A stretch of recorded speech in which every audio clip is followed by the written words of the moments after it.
our panelists and guests for the technical sessions here. So we would soon be going in for the technical sessions.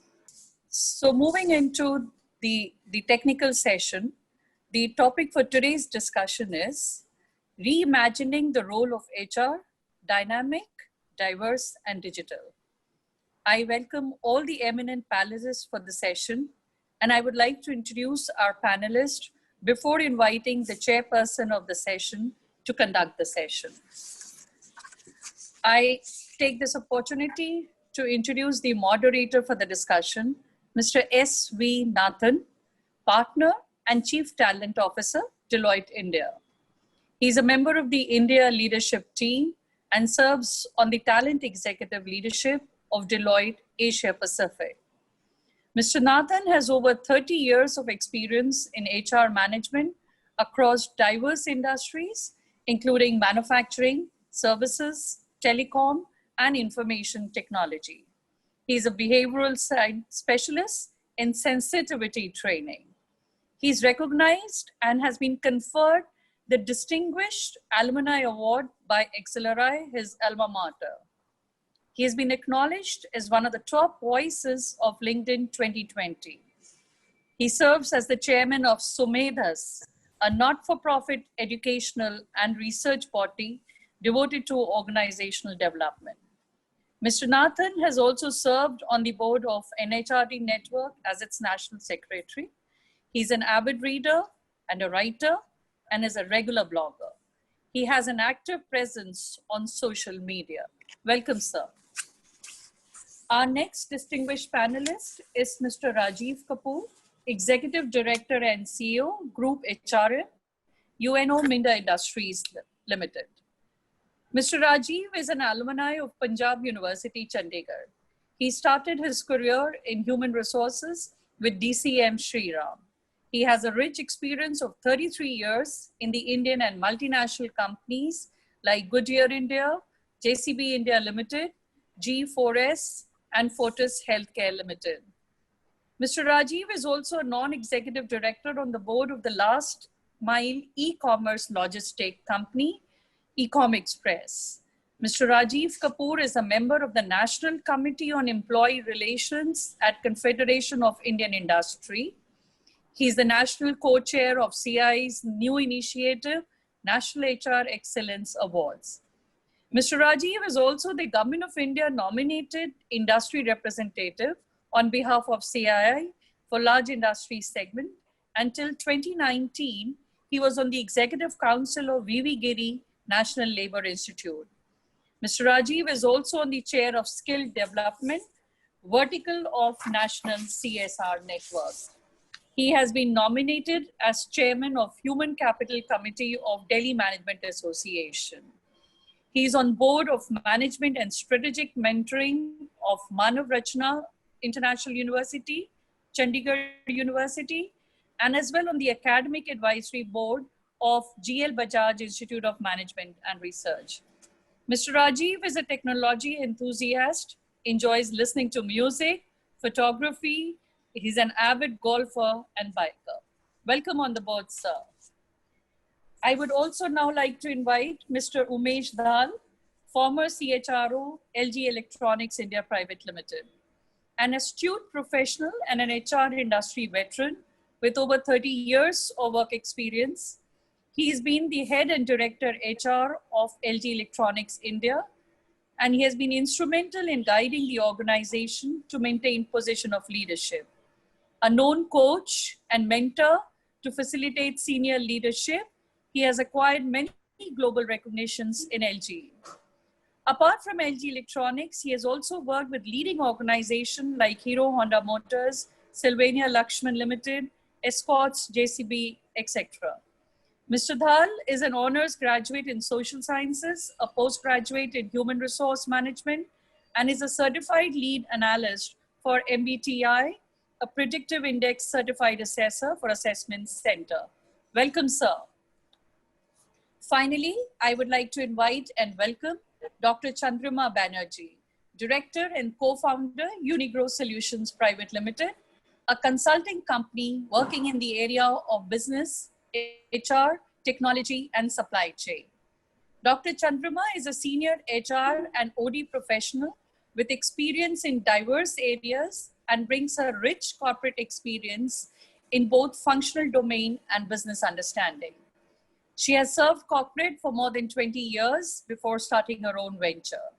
She's held various senior leadership positions in Exide Industries, IBM Global Processes Services, Spencer's Retail, SREI Group, etc. Dr. Banerjee is a postgraduate and has doctorate level fellowship specializing in HR. She's passionate about leadership and development, OD, and change management. She has been trained and certified in various psychometric instruments, human process labs, group dynamics, competency mapping, etc. She is a certified executive coach. Dr. Chandrima has been on serving different professional bodies like Calcutta Management Association, CII, National HRD Network, Indian Society of Applied Behavioral Science. She's also a board member of NHRD Network. Dr. Chandrima has received many awards and accolades for her contribution in HR field. A very warm welcome, madam. I would now like to invite session chairperson and moderator, Mr. S.V. Nathan, to navigate the session. Thank you so much. It's such a pleasure and an honor to be here with all of you. Being a moderator is a very special privilege. You see, a person who can put an idea into your head is a teacher. A person who can put money from my pocket into her pocket is my wife.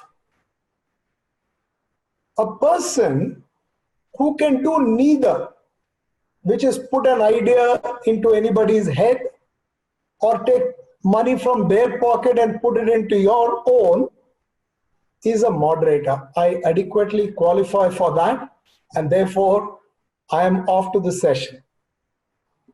I can tell you this, any session after Mr. Dwaraknath, who's such a well-known luminary in the field of human resources, is very difficult. It's very difficult to speak after Mr. Dwaraknath. It's almost like, you know, there is a major, and he has got his troops. The general walks by, and that would be Mr. Dwaraknath. Now he comes and he gives a big bhashan, gives a lot of insights and something which is so enthralling. And then he goes away. Now the major will have to bring back everybody back onto him and get their attention. So then he starts to address the troops by saying, soldiers, the general has made some general points. The major will now make some major points. So with this, let's start off. But even as I start, let me share a story with all of you. You see, one day it so happened was there was Lord Shiva. Now Shiva is known to be a man who almost does nothing. He is sitting down and he is meditating. And his wife Parvati comes along and says, hey, listen, all you do day in, day out is sit on a mountain, and all you do is you keep on meditating. You don't care about the people. You don't care about the public. What is this? So Shiva says, well, I'm concentrating. I'm really focusing, and you may not realize it. He says, no, I don't believe you. Says, focusing on things is very important. I'll give you an example. So he says, now watch. And so from up above in the heavens, he throws a small bowl of gold coins and he throws it down to earth. Now, and that bowl falls on the road by the side and it doesn't break. Huh? It's there by the side. Now, there was a lame beggar who was just walking, dragging his feet, and he was feeling miserable because all he was doing is blaming Shiva, blaming the world, and saying that, look, all God has given me is a lame leg, and not really looking all around. And then he espied somebody who came up to him and said, can I help you? He says, of course. And then he closed his eyes, and somebody thought that he was blind. And then he walked him across the road and then left him on the other side. And he was very grateful and then gave him a very, very small tip. And then he walked by. The beggar was also very happy because in his hand he now had something. And then that's the end of that story. And then Lord Shiva looks at Parvati and says, did you see this? Sometimes there are nuggets right in front of you. And if you do not focus, you might just miss the whole stuff. So all of you on the call know that we've got some outstanding speakers today. We've got Mr. Umesh Dhal, we got Mr. Rajiv Kapoor, we've got Dr. Chandrima Banerjee. And Chandrima, it's so nice to see you after a very, very long time. So thank you so much. It's a privilege to be with all of you. Now, this subject that we have to hand is a very, very important subject. The future depends on what we do in the present, said Mahatma Gandhi. The disruptive forces that are sharply changing how we work and live, creating an imperative for our enterprise to readily adapt to the new changes is absolutely in front of us. All the points made by Mr. Dwaraknath talking very passionately about the changes, whether it is to do with gig working, all the closely held beliefs. Akhil Bhai spoke about flipping around A squared. What do you do with that? Advanced digital technologies are ingrained in everyday experiences, from robotics, AI to web-based, and a whole host of that. Our expectation from our workforce and our society about how enterprises should operate have also vastly changed. All has happened in the last 6-8 months. The future of work is no longer in the future. It's happening now. It's not a distant possibility anymore. Organizations are dealing with these changing dynamics today. HR teams are left straddling the expectations of the legacy firms while preparing for the needs of the future. HR now has an unprecedented opportunity to shape how organizations operate, attract, retain talent, and make a larger impact in the community. HR teams not only have to reassess their environment, but reimagine the roles, responsibilities, and critical capabilities. Themes have emerged through various studies as the new focus area for HR are data-enabled decision-making, architecting organizational culture, identifying and developing needed capabilities, and deploying advanced technologies to provide a great talent experience, just to name a few. As per Deloitte study, there are 3 key futures that HR must address: the future of the enterprise, future of the workforce, future of how work gets done today. So the pertinent question and answer here would be, how do you address all these changes that impact the future of organizations and workforce, and how can HR enable organizations in accelerating their efforts towards achieving this utopian dream? I have a number of questions. These questions are aimed at our honored, distinguished panelists. Now, why do we ask these questions? Because many times they bring in perspectives which are very sharp. And let me start with Dr. Chandrima Banerjee, director and co-founder of Unigrow. The future enterprise will call for newer capabilities. Continuous learning has become a priority, considering the whole shorter skill shelf life. What would your suggestion be to HR leaders and teams for facilitating continuous learning in rapidly increasing digital environment? Over to you, Dr. Chandrima. Thank you so much, Nathan. I'm audible, am I? Yes, you are. Yeah, thank you so much for the opportunity. Thank you, Akhil Bhai. Thank you, Dr. Sharma. Thank you, everybody at GIMS. Thank you for this opportunity for sharing my views. It's a great question which you have asked. Learning has to go on. I mean, relentlessly, it has to go on. There's no other choice. We cannot put a pause to the learning button. And we have seen during pandemic, the way it has changed from physical to virtual. So we are talking about all different kinds of things. People are logging in exceptional hours in learning. We are talking about, how to making it more engaged. Of course, we are struggling with some of the sessions, some of the different kinds of learning, how to, make the transition from physical to virtual mode and yet keep people engaged and ensure learning is happening properly. So that's the challenge we are going through. We are considering gamification, we are considering byte learning, different kind of learning capsule and so on and so forth, okay? Now, all these things are known to us, so I will not delve into that. To me, what is very, very important is creating a learning culture where people, not L&D people are responsible for learning. People across the organization should be responsible for learning, because the kind of learning we are talking about today, few people can never ever deliver that. We have to have learning champions in the organization. Senior people must come forward and deliver sessions to show that learning is as important, if not more, than business. Because if today learning doesn't happen, tomorrow business does not survive. We do not know how things are going to pan out in future. So learning agility is the most competency for today's and tomorrow's survival. So what I'm saying, we need to do all kinds of things to create this culture. We have to, at the end of, very simple thing which I'm talking about. We are having a review meeting. Let's have a knowledge sharing session at the end of it.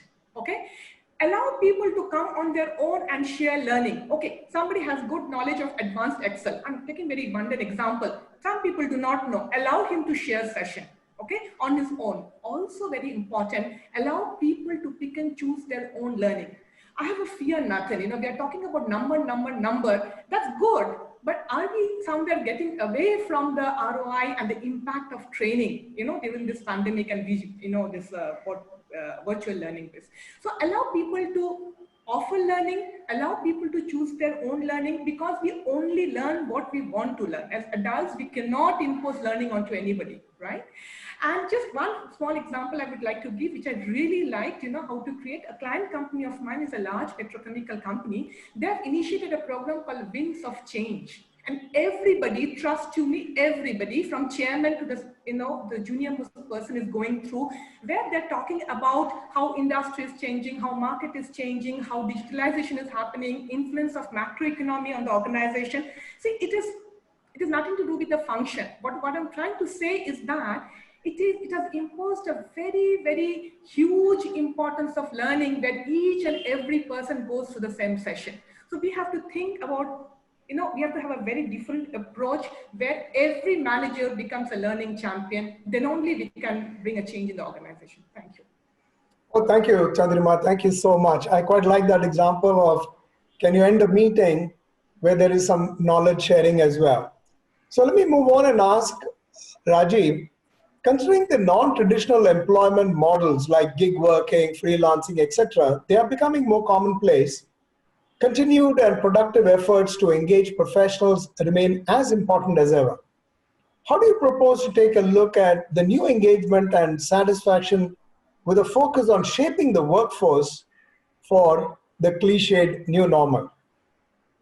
Yeah, thank you, Nathan, for the question. And let me first thank James and Dr. Akhil and Kalkaji for giving me the opportunity. And it's a pleasure to be here amongst all of you.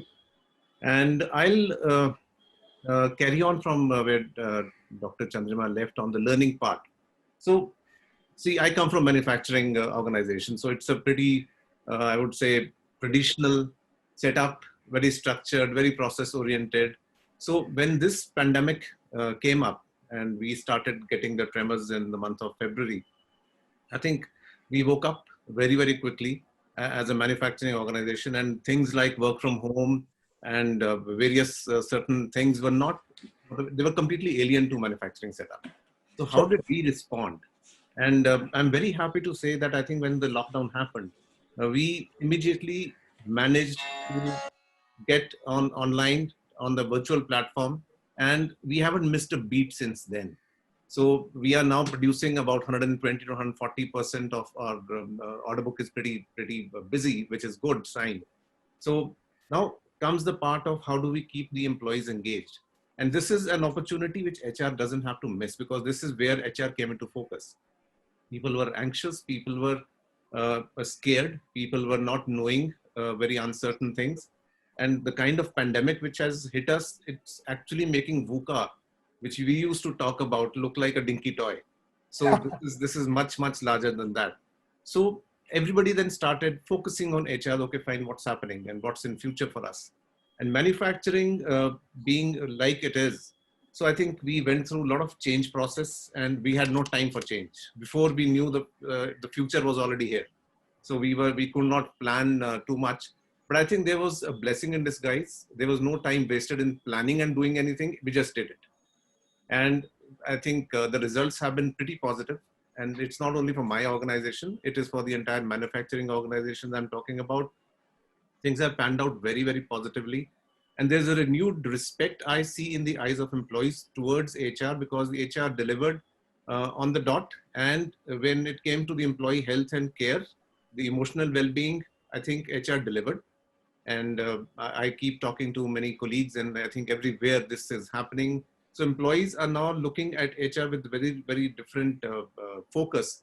And HR has also delivered on the employee health, well-being and care. So I think that closeness has happened. The HR has become more humane while staying away, maintaining a distance virtually. But I think HR has come much closer to the employees and the leadership. So HR, I think through various models, which were on the fly being discovered, on the fly being implemented, we had no time to discuss. We had no time to, let's say, experiment these things. We just implemented it. So I think that has given a little bit of more confidence to HR teams. And once HR is confident, I think we are doing what we can for the employees, and that results into a high level of engagement. That there is somebody, there is a function which is there to take care of us.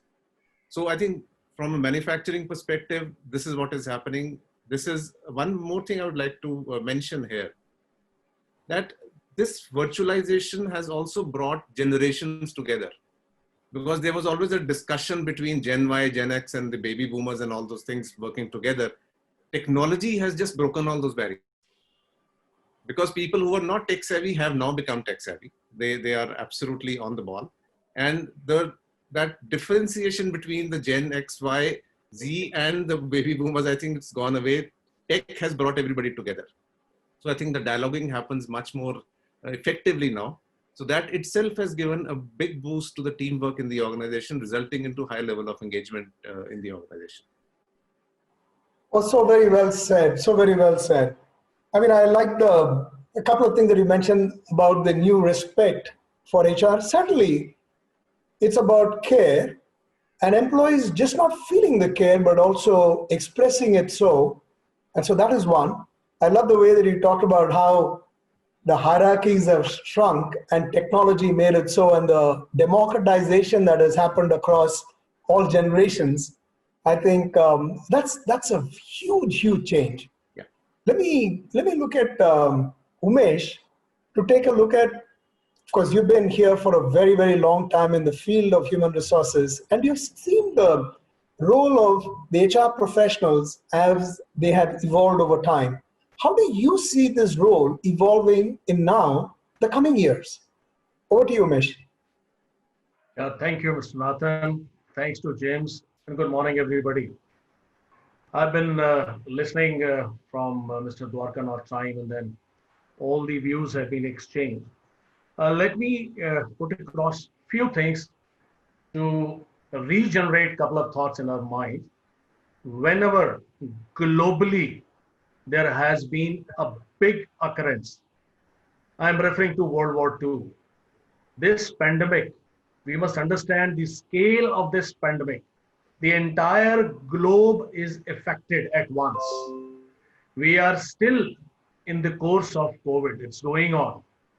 Post-COVID, many changes will occur. That's why I'm referring to World War II. When the war was over, there was tremendous change in the way people used to work, the way people used to think. Many theories were evolved after that. I think Dr. Chandrima will agree with me. This psychometric testing, special ways of recruiting people, looking at talent from a different angle, all these things were evolved after World War II, right? Similarly, I'm for sure once this COVID is over, you will see many big changes happening in our working system, in the industrial setup. It may come as a result of independent or Atmanirbhar Bharat or whatever it is.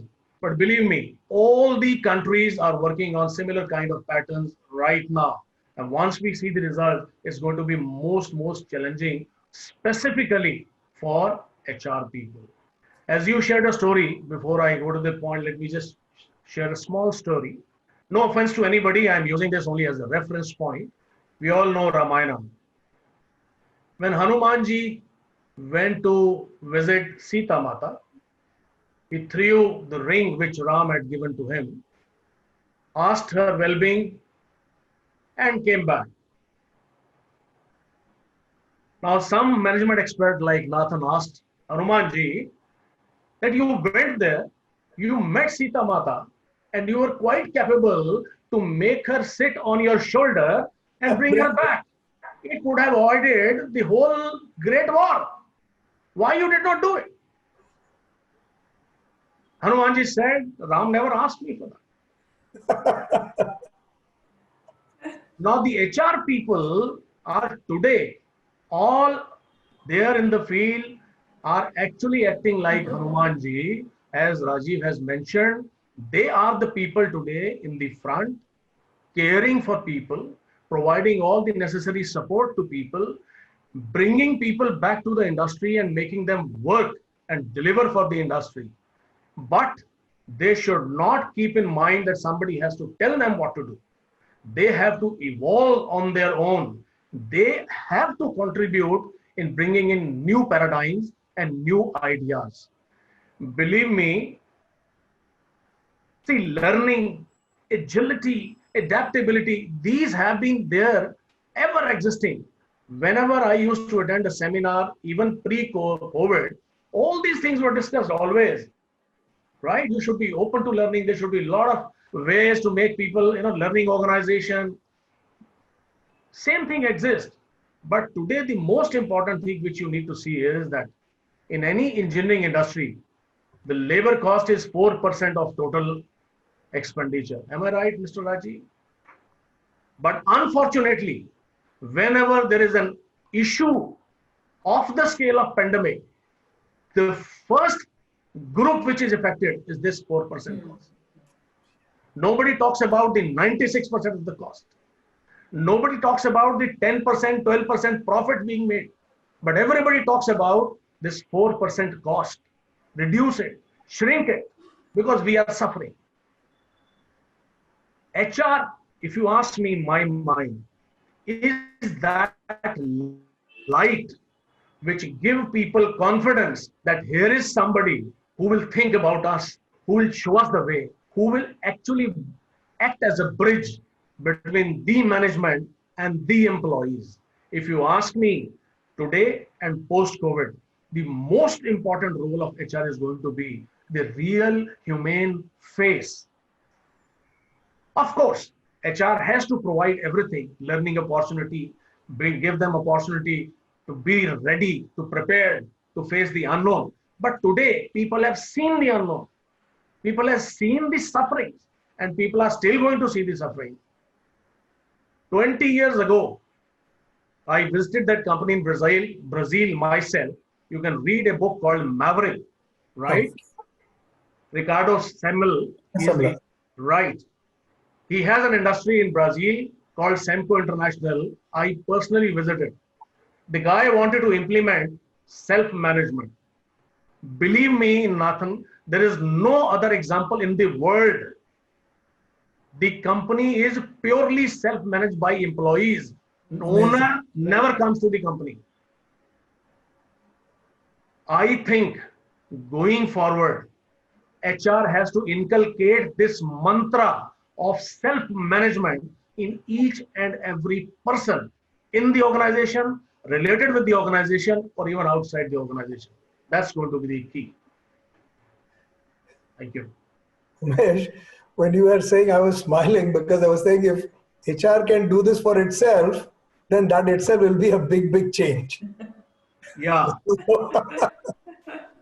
If theory of Hanumanji takes 5,000 years to change, I think Yeah. HR will also take some time to change. Absolutely, that great role is something that, when you were speaking, I was just thinking about the whole thing. So Chandrima, this is back to you. Yeah. With the workforce becoming more digital, what are the ways that you suggest that can increase and manage the whole collaboration? I mean, Ricardo Semler speaks about a self-managed institution called a factory. So in Semco, if they can do that, and I'm sure there's a lot about collaboration, today, with all this stuff around digital, how do you think we can manage this? What are your ideas? What are your thoughts? Very interesting. This is something I think we are all struggling with. People are remote. We are not used to, other than IT companies, we have never seen working from home, most of the organizations. Like, we are struggling how to do that. So I think, we got to sort of online collaboration, digital collaboration is the way forward. We have no other way. We have to unify our online, offline communication through mobile, through laptop, and people need to be together. See, there's a very big culture question here.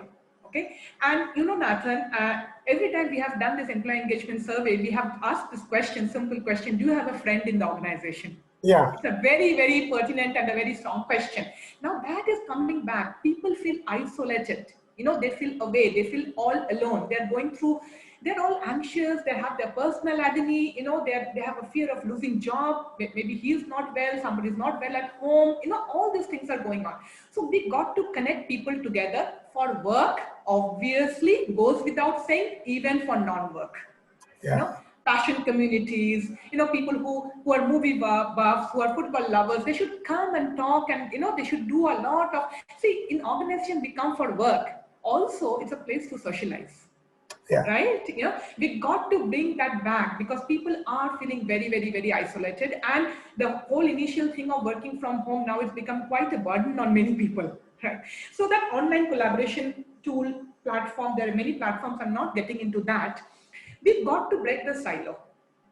We got to do that internally and externally. Internally, we have to have, problem solving session across functions so that they collaborate much better. They come, virtually, they connect and they collaborate and things like that. We got to have a communication protocol very clearly. End of the day, beginning of the day, end of the week, whatever you think is right, but there got to be a communication protocol. And by the way, we should not get into private personal time of people. We are forgetting that, right? Like, work from home has become a bit of a pain, actually. People are calling meeting at 8:30. I do understand if there's some urgency, but it can't be every day, right? People are feeling tired, okay? Now, coming back to your question, that breaking the silo, there got to be real-time information available to people. Okay, no version control, no sending through email. It has to be online sharing of data, online file sharing, so that people are connected all the time. Their access to tool, devices, everything should be ensured. They should never think about that. 24/7 access to tools and devices. Also, I think, this collaboration has to happen outside the organization. When it comes to our customers, they must have a single point of contact within the organization, where any of the team members, so it happens seamless collaboration. When it comes to our vendor suppliers, we must collaborate to avoid friction. They're partners. It's not a we-they kind of a situation, right? And so these are some of the things I think we got to keep people connected all the time. It's a very big thing. And also, there's one more thing, and I would like to talk about. The leaders need to be very, very careful. We have talked about in the session also earlier, that how to say things, Please understand, the person with whom you're talking is not in the right frame of mind. So I will not get into that discussion, because we have discussed, maybe we'll discuss in future, but that is very important. So I think online collaboration, breaking silos, revisiting workflow, so that, communication is very open across function, across departments. These are some of the things I would like to share. Thanks. Chandrima, I like the whole thing around rules. I think since age is immemorial, people have always talked about rules, and I think they are important. This morning I was reading a book called Rich Dad, Poor Dad, and the first thing that he talks about in this chapter talks about rules. He says, you better ask yourself, this is what I'm going to set as my goal, but these are the rules that I will follow. He says, once you follow those rules, then you will find that it won't take more than 5 years for you to be a millionaire. Now that's a great way to sell his book, regardless. But I'm talking whether this is a 10 commandments or whether this is a small thing that you say that beyond 6:30, don't call for calls, because people are really switched on. So I like the one that you talk about in collaboration, use platforms, not version controls. And that would be a great way of moving. So let me move on to Rajiv and ask him this question around, since this whole thing is around manufacturing, and he spoke very passionately of the well-being of employees. With most of the restricted working that happens from home, it's a true challenge for human resources team to plan initiatives around how do you really take care of people? Now, what would your suggestions be in this new dynamic world? Because I'm sure in about a couple of years, or maybe in a year, hopefully 6 months, many things will change, and hopefully we will start to trot back to the normal. So in all of what is happening post the pandemic, during the pandemic, what do you think we should be doing? What's a true challenge for human resources today? Yep, Nathan. So I'll respond again from a perspective of manufacturing, like we have been very traditional. So what has changed? The mantra we have been following to support people, employees in these times is very simple two words: it's okay. Yeah, because you talked about rules. Rules are very important to follow, yes, of course, but then I think these times are different, and we don't have to be too finicky about following the, like you mentioned, rule sets and all. So we have devised a mantra called "it's okay." Because when people are at home, we have to take care of them. So they're worried about their families, they're worried about next of the kin. So they are not available all the time. You want them there, but then they are taking care of their aged parent or their young one. So I think we have very clearly mentioned that it's okay. Manufacturing preferably is primarily a very rigid kind of a thing, disciplined, army-like discipline. But right now, that's not the time. So I think this is a new dimension which has been brought forward in manufacturing, and I'm sure this is leading to a high level of engagement. And this will continue for future also, because I think people have experimented. There's a renewed level of respect and trust in the organization. Because it was all about rules that you have to clock in at this time, you have to clock out at that time. Right now, there's no time. Like you mentioned, there's no work life, there is work and life. So kind of it's coexisting together. So that level of trust is there. Initially, when manufacturing started working from home, the mind used to ask you a question whether this person is actually working from home. So those kind of dilemmas were there. But right now, I think the witnessing of high level of productivity, in fact, there's a measurement that 20 to 30% productivity jump while people have been working from home, because there's focused attention. People are available actually. So I think everybody is contributing. Employees, hats off to them. They're also contributing tremendously. So I think the HR mantra, we have followed that it's okay. We are there to support, we are there for you. So forget about, keep your rule book aside for the time being. Pandemic requires different kind of focus areas. So let's focus on those. We are here to take care of employees, not just within the office areas or the plant areas, but while you're at home. So I think we are an extended arm of the family. That is how HR has been able to monitor these times, and still continuing, it's not over. And maybe the worst is still to come. I don't know. Let's hope it doesn't. But we are there. That's the mantra we have been giving to the employees. We are there and it's okay. Rajiv, this is just outstanding. This morning, it so happened that my wife and my mother-in-law, they were cooking, and they had prepared sambar. Now, this sambar, unfortunately, was not that usual consistent sambar. And so it was slightly thinned out. And both of them were very stressed and as to, how I'm going to judge them and all that. And I just kept saying, it is okay. And then it was really okay. And then had something, of course, it could be better, but it was okay. And I don't know what I did unwittingly, but I think there was a lot of peace and harmony at home. There were a lot of smiles. And as I was sitting listening to you, I also realized that at heart, many of us who are on this call today have a manufacturing background. I spent a substantial part of my life in the factory. So I guess learning such as this goes a very long way. It is okay. And the other one that you said is, we are there for you. So great. Just So, one point I would like to add here, Nathan. Sorry for coming back. Carry on. I think the reach out has improved from HR perspective. Right now, earlier, let's say before the pandemic, our reach out was to the employee. But now, since they are operating from their homes, I think the reach out has reached to the families and the friends. Yeah. So I think that's a very important aspect. So the reach has it's gone much wider. So families now know how the operations and the manufacturing happen, what are the kind of work which goes on. So I think that really has helped, and that the level of understanding has gone up. And the family is also pretty involved in this whole thing, isn't it? It's not like somebody just wakes up in the morning, takes bag out, sits in their mobile, the scooter, car, whatever, and this goes off. No, there's a lot of engagement. We've been engaging families through various initiatives online, of course, and so that also has brought everybody together, and there's a renewed sense of belongingness for the organization.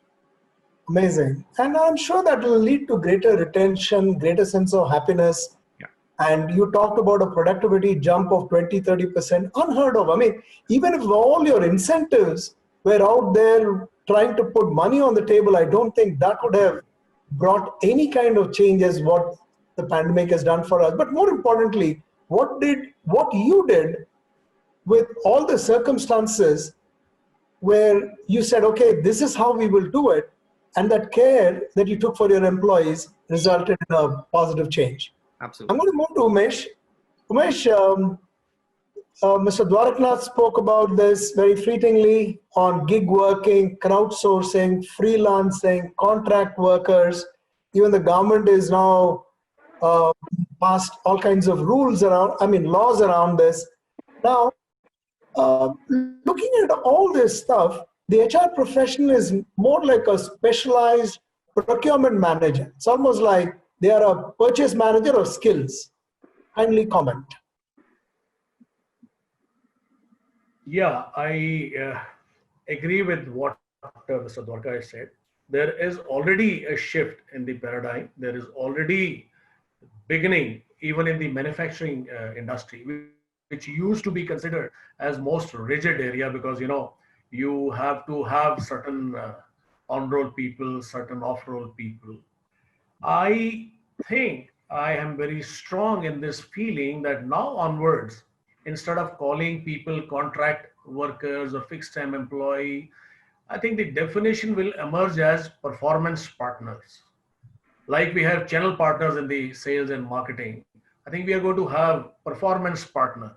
It could be in any form, right? And the system orientation has gone so strong that even the contract partners are logging, they are working from distant places.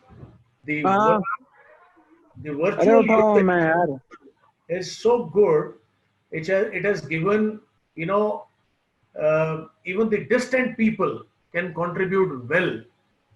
So it has emerged as new avenue that you can look at the consulting people, the fixed time people, or those people who are multiple engaged. They can also come forward and contribute in your business. For example, let me share that in LG, we have very, very strong system of having a personal contact with the customers, with the channel partners. Must visit the stores kind of a phenomena, which has now changed, which is changing to an extent that it is also being done virtually, right? Similarly, we have engaged many people who are actually conducting sales at the sales outlets. They are all on the third party roles. Now they were actually earlier also being handled by the area manager or branch manager. But today, the technology intervention, the technology usage has brought everybody so close that these new avenues are looking more beneficial. The contract employees, the outsource employees are no more labeled as that. Now they are the main performing partners of the organization. So that's the big shift. That's the big change which HR is handling very well. And now they are reaching to all those people. Earlier, what used to happen that, okay, you have outsourced something, it's okay, your responsibility is over. But no, today, everything is your own. So your responsibility, your spectrum of employee configuration has enlarged. So those HR people have to be more capable and technology oriented so that they can reach all these people and they can really look at their welfare, their performance, their ability to contribute in all spheres of industry, including the part of manufacturing, the sales, the supply chain, and all spheres. Thank you. Oh, thank you, Umesh. Thank you so much. I really love this two words that you put together. Performance partners completely takes away the whole notion that you have to be an employee, focuses on performance and focuses on partnership, which is so essential to getting stuff done, work done. So let me move to Chandrima. Chandrima, Yeah. generation management is a challenge. With different generations making up the workforce, how do you propose to design, engage all these multi-generational workforce? I mean, how do you really engage them? Because people who are the Gen Xers could look at things differently. And this morning, Mr. Dwaraknath spoke about that. And then you have people who are the millennials, and then you have the zillennials and all that, and you have all of them on the spectrum. How do you think you're going to be managing them, engaging them? Over to you. Yeah, thank you, Nathan. Yes, the organization working with fourth generation of people, from baby boomers to X, Y, Z, right? So, these people are different. They have different needs, different challenges, different aspiration, different way of communication. Okay, that's very, very different. And of course, it has its own problems also, if you may call it a problem. So there's conflict, there's lack of mutual understanding, different work style, different communication. But it has a tremendous opportunity also, tremendous opportunity of, learning from each other, okay, mentoring and reverse mentoring, okay, coming together and solving problem, there are tremendous opportunities in the whole thing. So, I feel whether you are, we belong to any four of the generation, anyway, we are working for the organizations, I know it's a reality, the way baby boomers work, the way XYZ people work, and there's a lot of difference. I mean, no doubt about that. We have to be very, very careful to whom we are talking, to whom we are providing the solution. It has to be customized. But at the same time, we should not stereotype people. All baby boomers are like this, all Z are like this, all X are like this. It's not like that. Definitely not. Okay. There is a kind of trend which we get to see. The way millennials communicate, the way they take feedback. So typically we would say a baby boomer, people who belong to that generation, they would like to have a face-to-face kind of discussion, face-to-face discussion. They would like to be on call. To the contrary, people in Y and Z, they would always like to have, be on texting, social media, that kind of thing. Baby boomers will say, okay, leave it with me. I will do what is to be done. Whereas a Z guy will say, I need immediate feedback, small feedback, crisp feedback, and move on, right? So the way of communicating, the way of giving feedback, all these are different, okay? Saying that, let us not stereotype people, okay? We have enough baby boomers who are very, very apt with technology, and particularly this pandemic has sort of put a push to all of us towards that side. So and these people will stay together. To me, the most important thing is to have assemble age diverse teams for projects. It has to, we got to assemble age diverse team because we have a lot of things to learn from each other.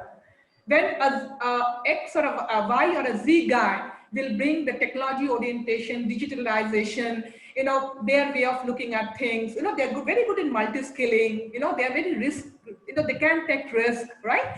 At the same time, older generation people will bring a lot of their wisdom, their understanding of industry, product, process, politicking in the organization, the processes in the organization. So I think there's a lot of mentoring and reverse mentoring which can happen. And I think that assembling age diverse project teams, organization can benefit hugely out of that. We have to work with different kind of people. We must know how to bring them together instead of pocketing people in different pockets, how to bring them together, how to make them work together, and how to make best out of this partnership. Excellent. Thank you, Chandrima. Very, very quickly, moving on to you, Rajiv. In a really crisp way, is there a way that you can suggest to us for organizations to thrive and grow, innovation, experimentation need to be built into the culture? How do you think culture can be affected? What changes can be brought about during these kinds of times, today for tomorrow?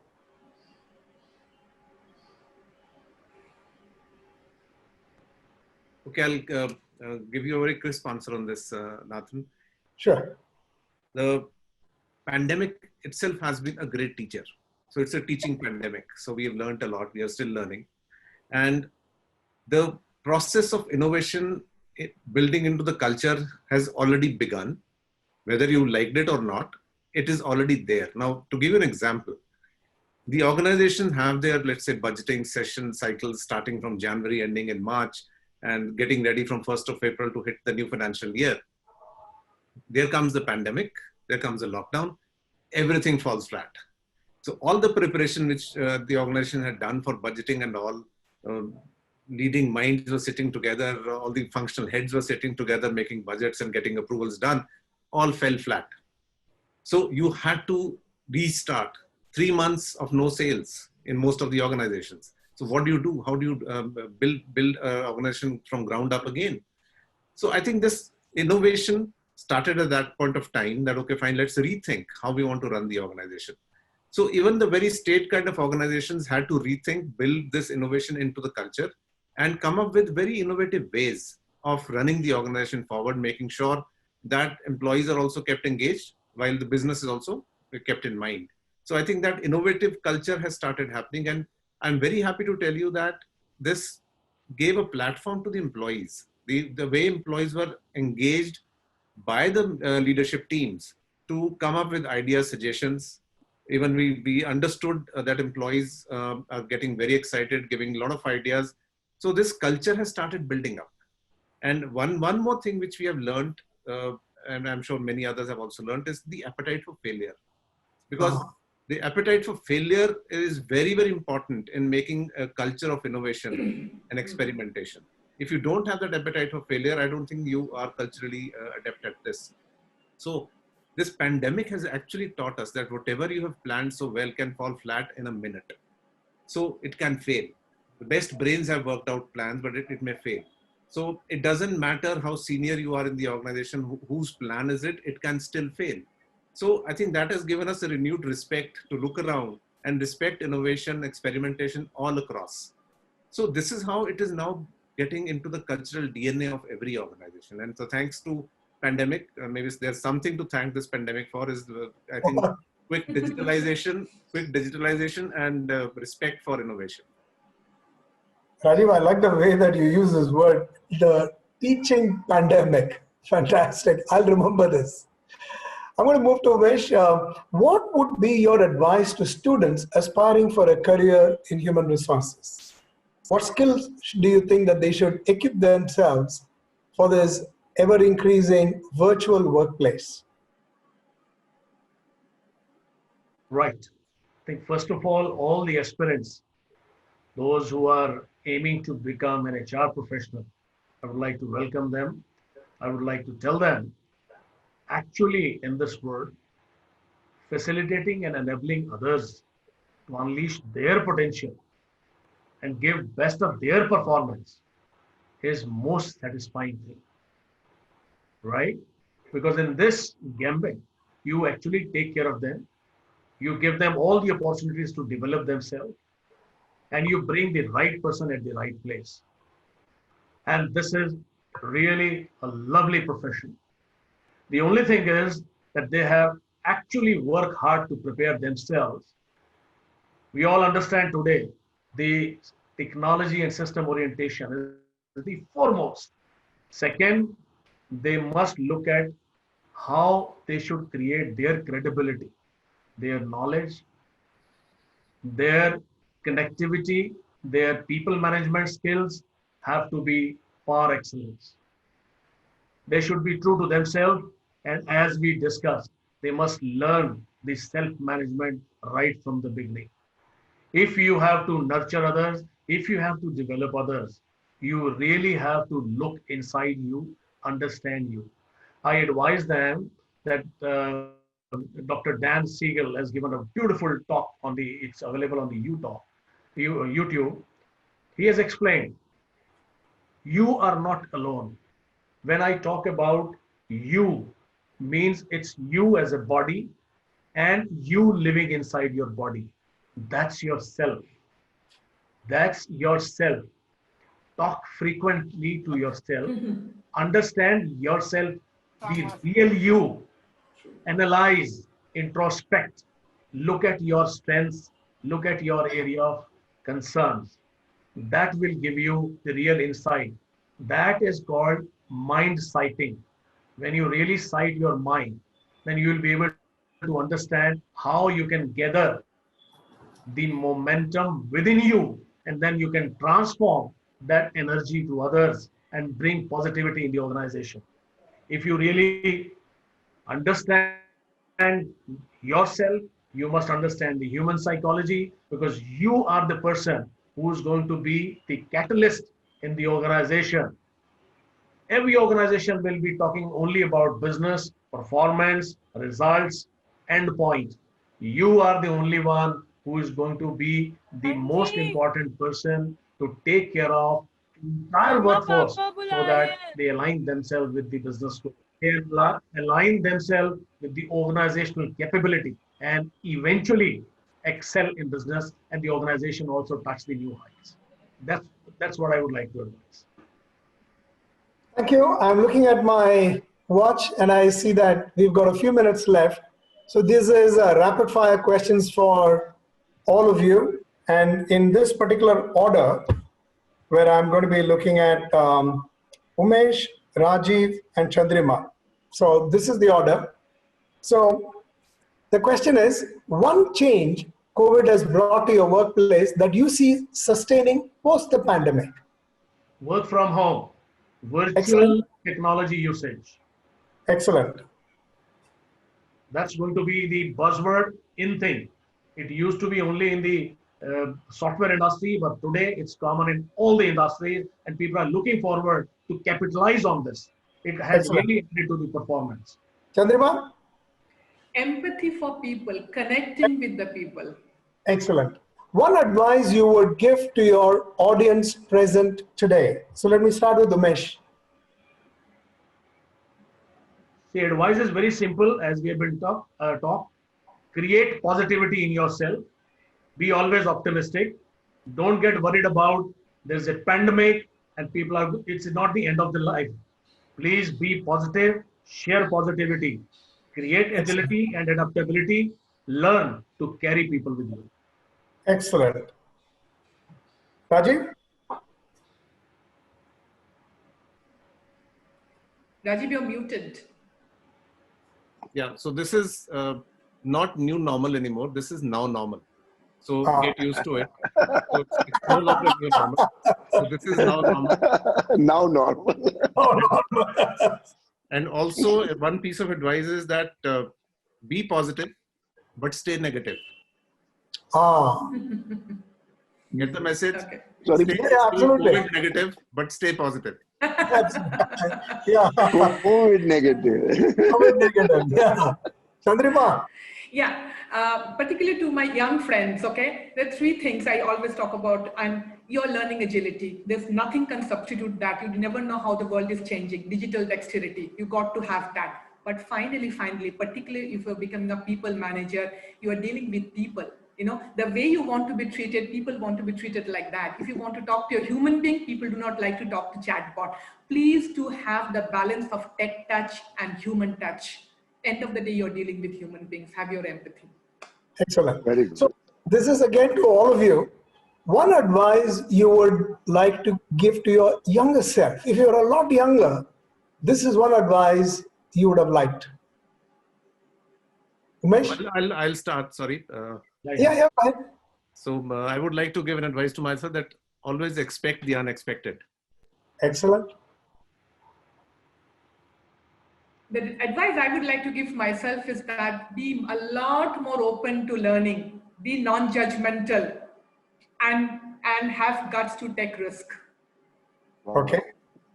I would advise them, focus on three things: your own confidence, your communication, and the content you communicate. Keep always this thing in mind. Excellent. Okay, another very quick question coming. What's the best advice you have ever received in your life from anybody, includes your spouse as well? Listen more. I know where that comes from.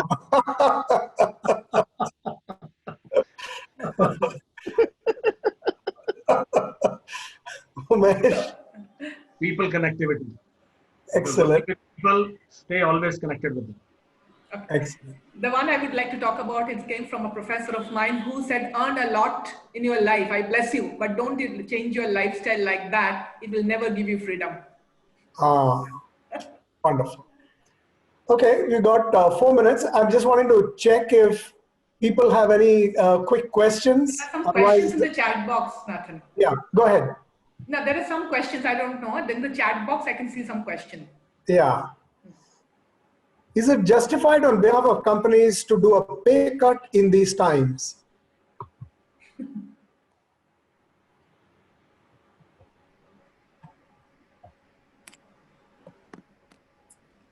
Do you do pay cut in these times? Rajiv, you want to take that? You're on mute, Rajiv. I'll take that question. So no, it's not justified, but I think you have to weigh the balance. The organizations which have been hard struck by this pandemic. Now, the question which always comes before the organization, whether you want to lose, like let's say, make people lose their jobs or take us a little bit of a salary cut for a few months. So that's the decision the organizations have been weighing. So it's not a happy scenario. It's not a good decision. But of course, when it comes to job loss and salary cut, I think the decision was very clear that it's better to have a shave of salary than lose jobs. So I think many organizations have gone through this thing, but happy to say that I think with the market coming back, salaries are back in to the earlier levels. So I think that everything is restored back. It was a few months only. Okay, so this is a question that's come up early.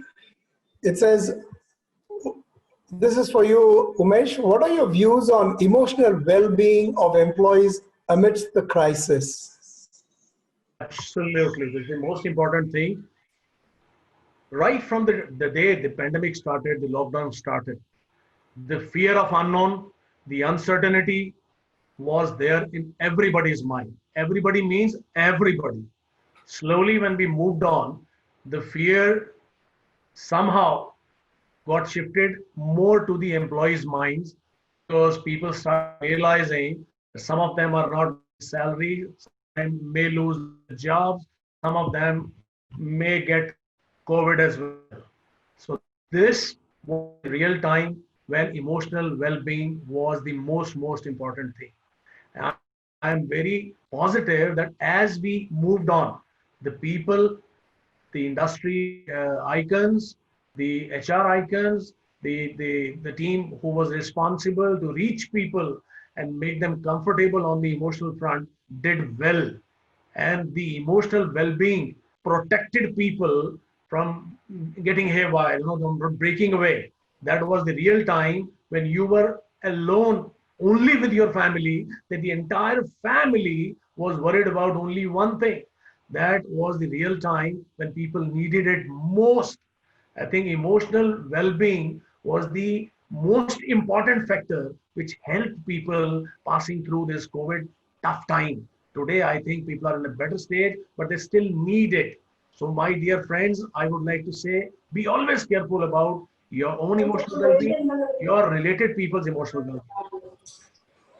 Thank you. So there's one question. They didn't realize that I'm a moderator. I'm not supposed to be any question, but I'm going to read this anyways. The question is, the other day I read an article on Deloitte Insights on the topic Perseverance of Resilient Leadership by Puneet Ranjan, our CEO. He talked about consumer anxiety, ambiguous loss.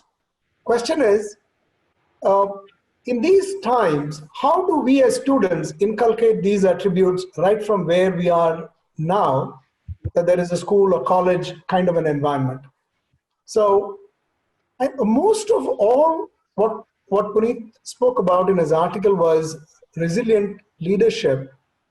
Leadership is not really at the apex. Leadership is at every level. As students, we are also student leaders. And bringing in a sense of resilience, I mean, being tough as nails inside and outside is what is to be stressed for now. I think our super panelist talked a lot about optimism, talked about how you got to be, of course, negative at one end and you got to be positive at the other. But these are the ones that you inculcate and start to believe in it, because once you start believing in it, then you will act it out. So on that note, given that it is 12:36, a minute over time. Nathan, just a small, I don't know for whom the question, but I really feel like I will take half a minute for that, okay? There's a question which is saying, if company is not investing in learning, what should happen? Yes. In case the question, may I please take half a minute for that? Please. Okay. See, even if it's coming from a young student, young friend of ours, my only submission is that organizations are investing a lot. In case you become a part of the organization who is not investing in development, please do invest yourself. You invest a lot in good food, good dress, going out, hanging out in the park, nothing wrong in that. But your future will depend on how much you learn and your learning agility. If somebody else is not doing that, please do it yourself, because it's your life and you do not know how many organizations will you change and how many professions will you change. Thank you. Very well said. Very well said. I'm going to end on this particular note. It says, Satsangatve Nisangatvam, Nisangatve Nirmohatvam, Nirmohatve Nischalitatvam, Nischalitatve Jivan Muktihi. All of whatever that you're looking at in life, regardless of what the shloka is about, it starts with satsang. This has been the best satsang that I have been part of in a very long time. The ability to learn from people. I've learned so many new concepts. Just being part of you, I've learned such a lot. I think it starts with satsang. Whether this is a resilient leadership that one seeks or learning at the other, it starts with, are you keeping the good company? So on that note, thank you so much. Thank you, Akhil Bhai, for inviting all of us. And a very special thanks to Dr. Ashok Sharma for inviting us to be here with you this morning. Thank you so much, sir. Thank you. We also express our thanks. Thank you. Thank you so much. Outstanding. Again. Very good session, Nathan and Rajiv and Umesh and Chandrima. Excellent session. Thank you, sir. Excellent. Thank you so much. It's okay, Rajiv. I've learned a new thing. It's okay. It's okay. Performance fund. I've learned so much today. Bye-bye. Cheers. It was a very good learning today. Interactive, interesting, and very practical. As well. And Chandrima, your last point, do it yourself, If the organization doesn't invest, learn it yourself. Beautiful. Thank you so much, Akhil Bhai. Thank you. Thanks, everybody. Good afternoon, Thank Rajiv. you. Thank you. Thank you. Thank you. Thanks to all the panelists to have contributed to such a great extent into the topic. It's been a pleasure and an interesting part learning from each one of you. I would also like to thank all our participants, delegates, guests, faculty, corporates, delegates, students for being such a wonderful and interactive audience. This brings us to the end of the first technical session of the day, and we shortly move into the second session. I hand over now to my co-host, Dr. Sania Chawla, to take forward the discussions and deliberations for the day further. So thank you all once again.